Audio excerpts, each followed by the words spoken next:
m'appelle Maxime Ivanez, j'ai 28 ans. Je suis originaire de Lyon et je suis arrivé en Alsace début février pour commencer à préparer mon exposition. J'étais parti à la base pour 2 mois et puis ça s'est enchaîné. Il y a eu plein de projets qui sont arrivés, j'ai pu faire quelques décorations aussi ici via quelques connaissances. Donc en tout, on peut dire qu'il y a peut-être 4 mois de résidence, quoi.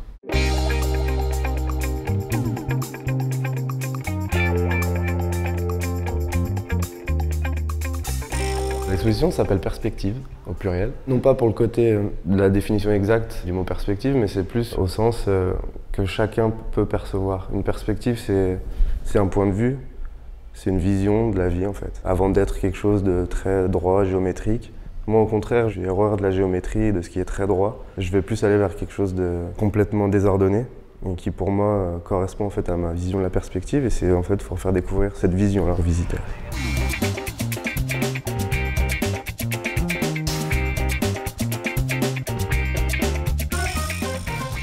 J'ai commencé entre guillemets à peindre à mes 18-19 ans. J'ai travaillé en fait à côté, j'étais peintre, bâtiment. Je fais ça pendant 3 ans. Et en 2012, je crois que c'est mon grand frère qui m'avait prévenu qu'il y avait une école qui s'ouvrait à Oullins. Oullins, c'est une petite ville qui est collée à Lyon, sur la peinture murale. Donc l'apprentissage de la mise en application de fresques à échelle monumentale.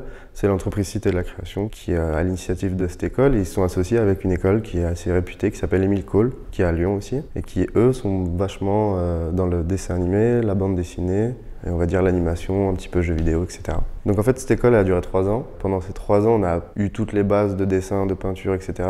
Mais aussi le côté atelier, qui moi me plaisait énormément, c'est-à-dire qu'on était en cours, mais avec des grandes toiles.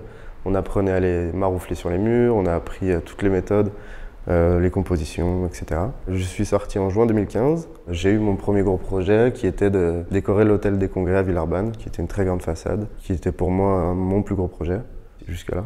Donc c'est vrai que je suis dans la polyvalence, quoi. C'est vraiment à chaque fois différent, que ce soit les formats, les supports et les techniques, quoi. Parce que ça peut être du pinceau, ça peut être de la bombe. Aujourd'hui, la bombe, pour moi, c'est comme un pinceau, c'est un outil comme un autre.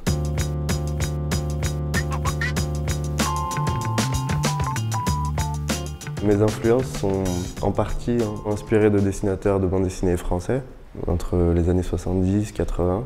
Hugo Pratt forcément, mais aussi Jean Giraud, Moebius, Philippe Drouillet aussi un petit peu. C'est cette manière de dessiner la ville qu'ils avaient qui m'a vraiment scotché. Et au niveau du trait, on va dire que c'est mes plus grosses influences. Et puis après, il y a aussi énormément d'artistes qui ne sont pas vraiment dans la BD, mais qui sont dans l'illustration. C'est aussi beaucoup d'amis à moi qui sont dans le graffiti, dans la peinture murale aussi, qui font leur petit bout de chemin depuis quelques années, que je connais depuis très longtemps maintenant, donc qui sont aussi pour moi quelques influences, même si c'est plus ou moins conscient.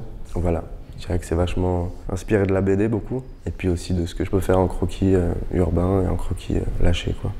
C'est un bon mélange de tout ça.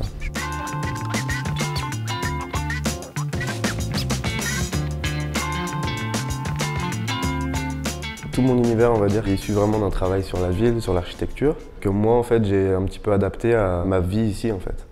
Donc c'était beaucoup de balades dans la région, beaucoup de rencontres aussi. C'est un univers qui laisse vraiment la place à chacun de se projeter dedans, voyager. C'est pas simplement le fait de la ville en elle-même, c'est plus comment nous on perçoit un peu l'architecture et ce qu'on arrive à en penser, à en sortir. Je fais beaucoup de croquis. Donc j'aime bien ce côté-là, en fait, instinctif, où on peut s'arrêter 5 minutes et observer juste un détail d'une petite vue et après de retravailler ça sur toile et d'avoir toute une réflexion derrière, quoi. Le centre-ville de Colmar pour moi est assez époustouflant en fait. C'est l'entassement que j'aime bien. C'est vraiment le côté, le mélange des matières aussi, des couleurs.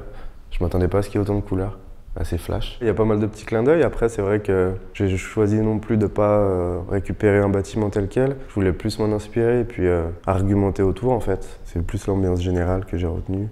Et en tout cas, le centre-ville de Colmar a été un bon déclencheur, on va dire.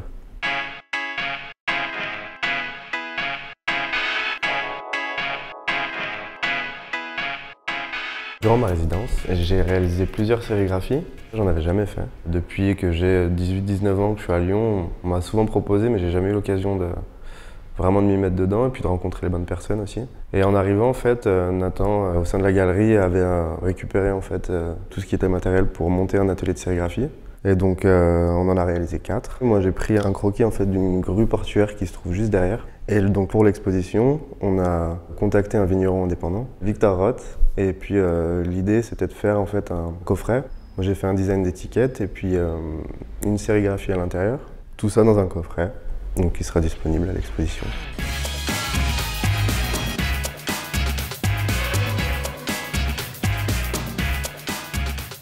Je fais un travail sur la composition qui est essentiel au début, il y a beaucoup de tracés.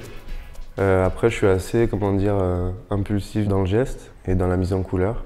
Ensuite il y a ce côté très détaillé que j'aime bien avoir en fait à la fin. Je fonctionne avec des aplats ou des dégradés au début. Je me fais plaisir là-dessus et en fait mon contour vient terminer mon dessin et ma peinture en entier. On va dire c'est vraiment la partie la plus plaisante. C'est ce que je fais à la fin. C'est ce qui me prend entre guillemets le plus de temps.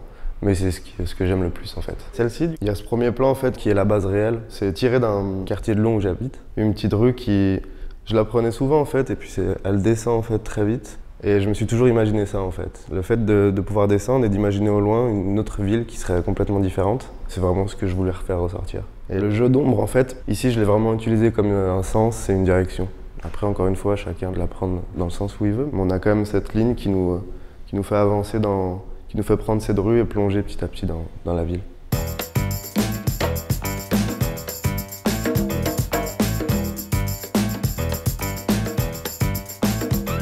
Ces personnages viennent vraiment aussi de mes croquis, c'est-à-dire que je vais être un peu inspiré quand je vais prendre le bus ou le métro à Lyon. J'adore regarder les gens en fait. J'adore les dessiner parce c'est dans ces moments-là où ils sont entre guillemets eux-mêmes. Et en fait les silhouettes c'était simplement pour... J'ai fait beaucoup de villes avant et j'avais reçu des remarques. Ça manque un peu de vie, ça manque un peu de ci, mais les silhouettes, je tenais ça un petit peu d'avant. J'avais une période où je faisais ça en rue, je me souviens, et c'était des silhouettes en noir, tout simplement.